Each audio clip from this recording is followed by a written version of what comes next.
After witnessing the first game in the series, I was really intrigued to see what the next game had to offer. Clash of Ninja 2 was released in Japan on December 4, 2003, the same year as Clash of Ninja 1, and in the West on September 26, 2006, while we in the EU got it in November of the same year. Has this game improved upon the first, especially in the terms of combat or story mode, or is it more of the same? Let's find out by checking what's new in the battle mechanics. Regarding combat, the controls are relatively the same as in the first game. We still have the weak/strong attack buttons, the ultimate jutsu button, buttons to sidestep, the kunai button, and so on and so on. A new addition, however, is the option to have up to 4 characters in battle at once, allowing for 2v2, 3v1s or a free-for-all, where you can choose your target. These battles can get messy and chaotic at some times. Some characters like Lee have an awakening ability. Once Lee has charged his chakra meter, which now looks like a person's chakra points rather than a sword, if you press down and the X button, which is the ultimate jutsu button, he opens one of his inner gates. If you do it again in this state, Lee opens his gate of life, turning into a complete different character with a new moveset and the ultimate jutsu. Besides these two changes, nothing too crazy has been added to the combat system.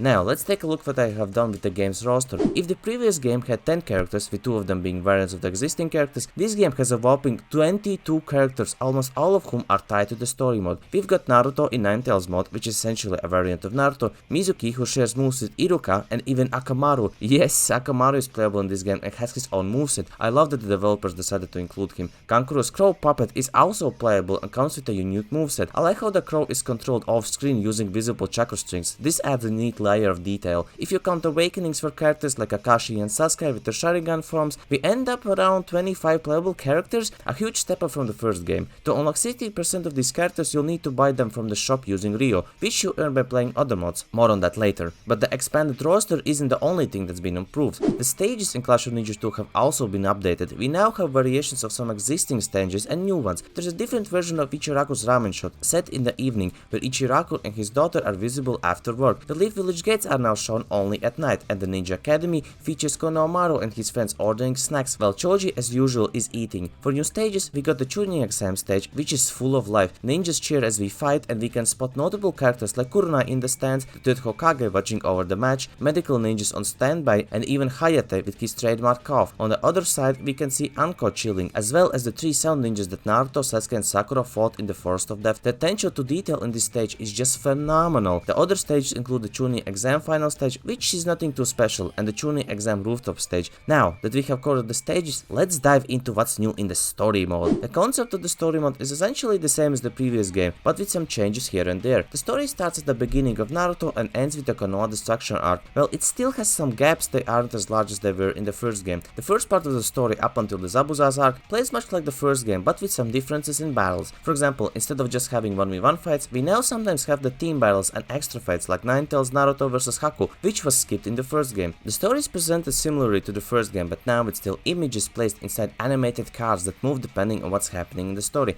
Alright then, what do you think of this? She just got eaten.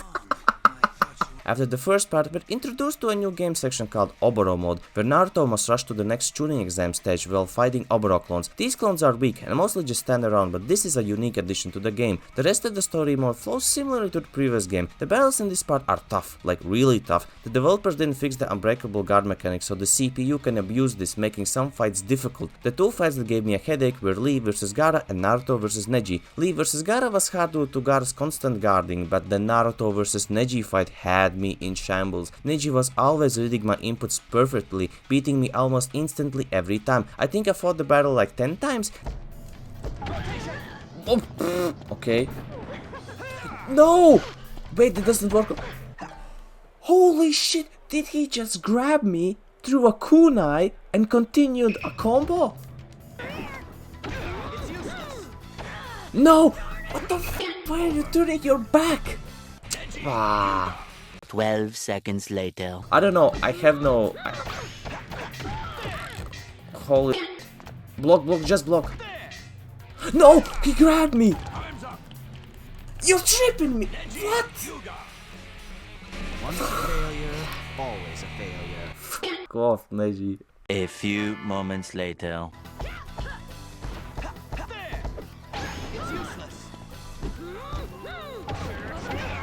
Please.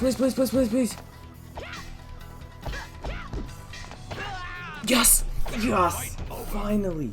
We did it! This is the second time Neji has abused me in a Naruto game. The voice acting in this game sounds more natural and improved compared to the first one. Think for a minute that I'm still like I was back at the academy. Yeah? Then put your money where your mouth is. Ooh. Gladly, bring it on! Come on. Okay, I think Sasuke's voice is a bit better here.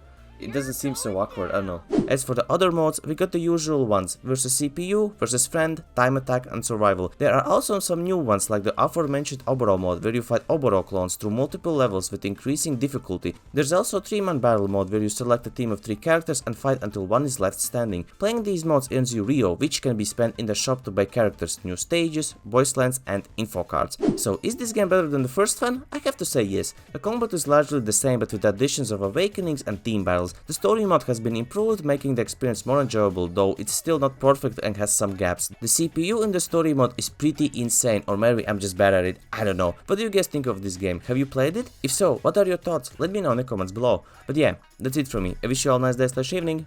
Bye guys.